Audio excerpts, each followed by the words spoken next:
And we are finally done. We have 3 coats of clear down plus 1 drop coat. I did not want to go crazy heavy on the clear, but I definitely feel like I have a really good gloss out of the gun. My setup worked amazingly well. You see the desiccant's only just now starting to turn pink at the bottom, still pretty dark blue at the top. And then at the gun itself, these never lightened up at all. So I got no moisture coming through the line. So once again, my crazy system worked. If you watch right here, let's release this valve and you'll see moisture vapor come out of there. I don't want to do too much because things are still drying. Same on this side. So all the 55 feet of copper tubing cools the air down enough so that the water vapor condensates, becomes actual water. By the time it gets here, the beads take care of it. And anyway, we got a couple bugs. We got a guy right there. And we got a guy over here. Those are both in the very last coat, so those are gonna sand out really easily. I am not gonna do any kind of buff except for those 2 areas. These are bumpers. They look good. That's plenty of clear. That's a nice gloss right out of the gun. We don't need to do anything else. I went ahead and painted and cleared the lip down here. This just gets torn to hell, but it made sense to do it. Once it tears up, I just hit it with some white Plasti Dip. So hopefully this is the magic ingredient that fixed our problem from last time. So as a reminder, what happened last time: painted the whole car, did not use, go away guy.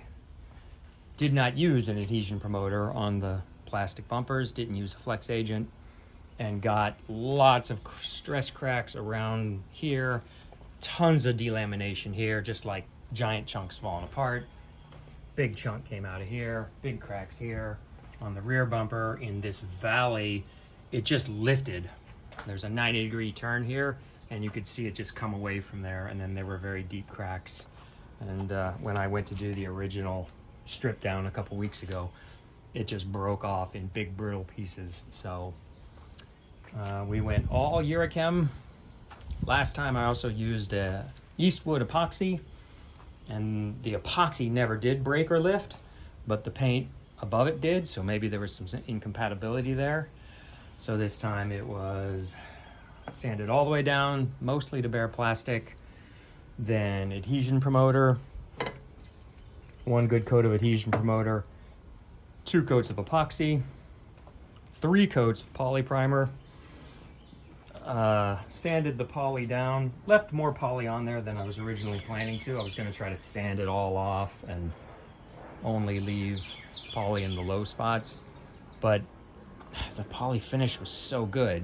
It was so flat once I blocked it. I didn't want to go any further and risk any waviness or low spots. Remember, this isn't metal. This is very thin plastic that's really wavy, and it doesn't take much to deform it, so I wanted to keep it like this. The Harbor Freight PPS system worked great. So easy just to use these. These were both base coat. Boom, you're done with them. Nice clean liner into here. I did do my mixing in the bigger paint cup in a couple of cases with both the base and the clear when I knew I was going to need more than this amount. But it's a great system, no leaks at all. I know some people online have complained that it leaked. I didn't have that problem at all. So the Urichem epoxy, the Urichem poly, the Urichem sealer, forgot to mention that. I did the sealer over top of the epoxy, or over top of the poly, just 1 coat, got it nice and white. Then 2 coats of base, that's all I needed, because it was going over a coat of white sealer. and then the 3 coats of clear. And like I said, I thought about a 4th coat. I like clear. I like a lot of clear, but I don't think this is dry at all. I went around with the light and I checked, and I've got just really good gloss and reflectivity. So I think we're good.